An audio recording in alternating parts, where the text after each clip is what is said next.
Para sa amin, anytime po, laban kahit sino. Kung ano yung binigay ng Dubai Blue na match-up, anytime, laban kahit sino. Yes, Magandang Coach. laban.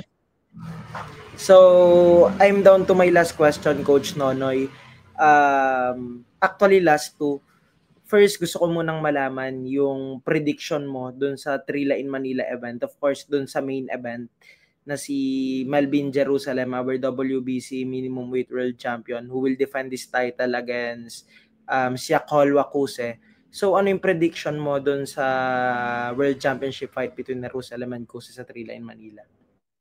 Unang-una, may tiwala ako kay Jerusalem. Kilala ko siya. Alam ko yung skill niya, alam ko na magaling talaga. Pero yung kalaban, hindi ko nakikita yung laban.